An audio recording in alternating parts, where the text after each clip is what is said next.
ఈరోజు రన్ అవుతున్న బిజినెస్ ఏదైతే ఉందో మీరు పెట్టింది ఇన్వెస్ట్మెంట్ పెట్టి స్టార్ట్ చేసింది, నాలాంటి వాడు ఛాయ్ తాగడానికో లేదంటే చెరుకు రసం తాగడానికి వచ్చింది అనుకో, ఎక్కువ మంది గుమ్ముగూడి ఛాయ్ తాగుతుర్రు అనుకో, పోటీ పడి అన్న ఒక ఛాయ్ అన్నారు అనుకో, నాలాంటి వానికి ఒక ఆలోచన వస్తుంది, దీని ఎదురుగా ఇంకో ఛాయ్ బండి పెడితే బాగుంటుందా, బాగా వస్తున్నారు జనాలు, ఇటు వస్తుందా కదా. రేపటి రోజు ఈయన సగం ఆడుకోతారు, ఈగలు కొట్టుకోవచ్చు. అర్థమైందా? అప్పుడు జనాలు ఉంటారు, ఈగలు ఉంటాయి. సో అప్పుడు ఏమైతుంది అంటే ప్రతి బిజినెస్ లో కాంపిటీషన్ ఉంటుంది, మనం చేయలేమని అనుకుంటాం. సో కాంపిటీషన్ ఎప్పుడైతే క్రియేట్ అవుతుందో లాస్ అయ్యే ఆస్కారం ఉంటుంది. వీటన్నిటికీ భయపడి మనం ఈ 5% లోకి వెళ్ళే ధైర్యమే చెయ్యం.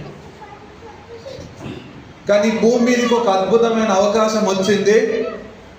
ఈ భూమి మీదకి ఒక అద్భుతమైన అవకాశం వచ్చింది 2004 జూన్ 2.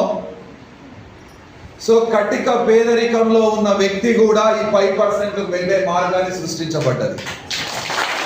కటిక పేదరికంలో ఉన్నవాడు కూడా ఈ 5% వెళ్ళే మార్గం సృష్టించబడ్డది. ఆ మార్గం పేరే వెస్టేజ్. ఎందుకు సార్ అంత బలంగా అంటే, ఇక మీరు ఈ చేతులు ముడుచుకొని కొట్టిర్రు అనుకో, నేను మైక్ వాడేసిపోతే అడిగేది.